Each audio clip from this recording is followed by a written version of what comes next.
Bonjour à tous, Laurent, je suis très heureux de vous retrouver pour cette nouvelle vidéo consacrée bien sûr au vol neuf du Starship avec le S-35 et le B-14 V2.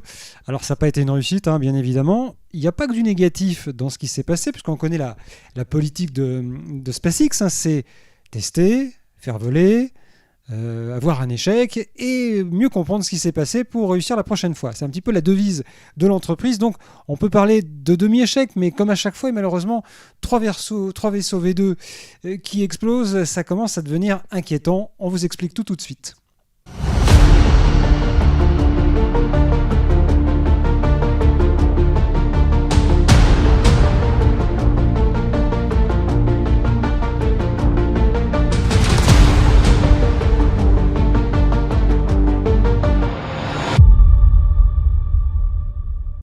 Et pourtant, tout avait si bien commencé, un petit peu plus d'1h30 du matin, après 2 reports, le Starship décolle depuis Boca Chica au Texas, avec donc le B-14 V2.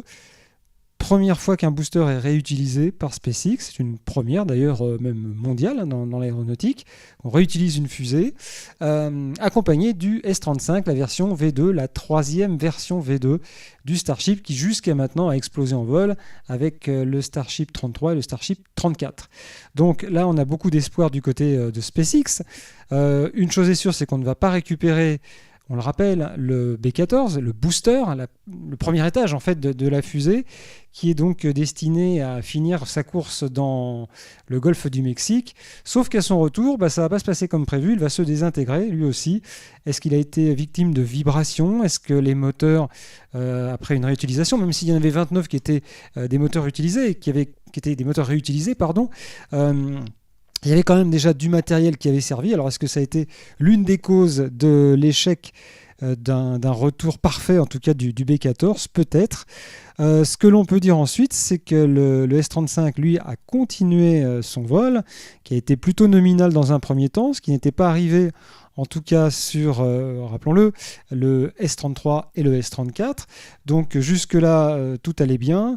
Et puis là, on voit le commentateur de SpaceX qui explique que il y a un problème. On va tenter d'ouvrir la soute où se trouvent les satellites factices, les Starlink factices, puisque c'était l'une des missions que devait réaliser ce S-35, on va s'apercevoir, et on verra les images dans un instant, que la soute ne s'est pas ouverte, comme pendant le vol numéro 3, où il y avait eu une simulation de ce type de manœuvre. Donc ça fait un deuxième problème, en tout cas, lié au Starship S-35. Et puis enfin, troisième souci, il y a des petites fusées qui sont, des petits réacteurs qui sont installés sur le côté du Starship, qui permettent entre autres de l'orienter dans l'espace pour son retour sur Terre en particulier. Et au moment où le Starship a fait sa manœuvre de retour pour revenir justement lui aussi retomber dans l'océan Indien, il y a eu un autre problème, des fuites. Il y a des gaz qui alimentent ces petits moteurs, ces petits RTS comme on les appelle, et il y a eu une fuite là aussi qui aurait entraîné des départs de feu, des explosions. Donc le Starship est devenu incontrôlable. Et ensuite, il a commencé à tournoyer sur lui-même. Du coup, il ne s'est pas placé comme il fallait pour redescendre sur Terre avec le bouclier thermique en dessous pour frotter justement sur l'atmosphère. Il s'est retrouvé sur le dos. Et là, forcément, il a été confronté à la grosse chaleur. On le rappelle, plus de 1600 degrés pratiquement, ce frottement entre l'atmosphère. Et donc, ça a été une catastrophe. Alors, c'est dommage parce qu'on avait eu de belles images sur le Starship S-35 qui avait réussi à partir donc, en orbite, en tout cas dans l'espace, ce qui était donc une première pour la version V2. Alors, en conclusion, qu'est-ce qu'il faut noter aujourd'hui? Oui, il y a eu effectivement des choses qu'on a appris et qu'apprendront certainement les techniciens de SpaceX avec ce vol, puisque c'est le principe en tout cas de l'entreprise. Essayer, tenter, rater et recommencer avec les erreurs à corriger. Donc certainement qu'il y aura d'autres vols jusqu'à la version, on va dire, du S26, 27, 28, on est sur une version V2. Ensuite, il n'y a plus de stock, on aurait dû passer à la version V3. Est-ce qu'il y aura assez de retours de vol sur la version V2 qui pour l'instant est un échec total? pour pouvoir passer à la version V3.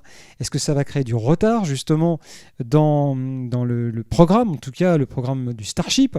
Probablement.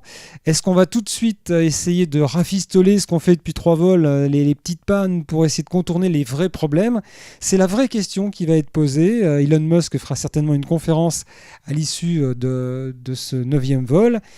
Et on verra ce qui est prévu. Est-ce qu'on va encore tenter peut-être de camoufler peut-être ces erreurs? En tout cas, si vous avez des idées sur le sujet, n'hésitez pas. Vous pouvez bien évidemment mettre les commentaires en dessous de la vidéo. Vous pouvez mettre un j'aime si vous avez aimé à cette vidéo. Et puis bien sûr, n'oubliez pas de vous abonner à la chaîne Elprod. On se retrouve pour d'autres aventures dans l'espace, dans le ciel. À très très bientôt pour une nouvelle vidéo.